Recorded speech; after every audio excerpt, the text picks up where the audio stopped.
Na-encounter nyo na rin ba to? Yung ayaw gumana ng car key remote nyo? Nakailang pindot ka na ng lock and unlock, ayaw magbukas. Huwag mag-alala, isa sa maaring dahilan niyan ay yung low bat na or low battery na. Ngayon sa video na ito, ipapakita ko kung paano magpalit ng battery ng inyong car key remote. Una, i-ready natin yung baterya na gagamitin natin. Yung baterya ay mabibili sa mga hardware, particular sa Ace Hardware or Handyman. At sa mga watch repair shop or watch repair booth. Any brand, basta ang battery code ay CR1620 na may 3 volts.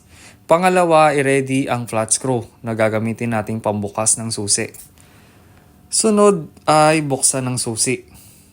Sa mga nagtatanong kung saan ko nabili tong silicone cover, meron dyan, ilalagay akong link sa comment section. Nabili ko to online. Protection ng susi kapag naraglag or mga minor scratches. Kapag tinignan mo sa ibabaw ng susi, meron ditong makikita na space na bukasan ng susi. Diyan, gagamitin mo yung flat screw para ma-open siya. Kapag once nabukas na ang susi, makikita mo may battery cover at tatanggalin mo lang ng dahan-dahan. Makikita mo yung lumang battery at isasalpak mo ngayon yung bagong battery.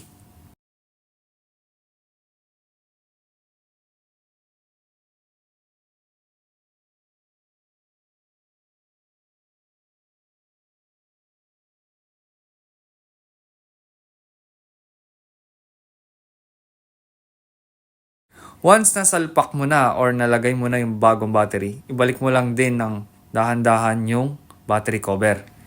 And then, vice versa lang. Kung tinanggal mo kanina, ngayon, ibabalik mo yung mismong cover ng susi. Yan, itatry natin kung umiilaw na. Makikita nyo na nagre-response yung susi. Ayan, may red na ilaw.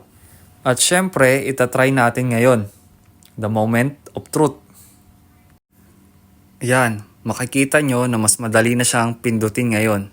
Lock and unlock. Unlock and lock.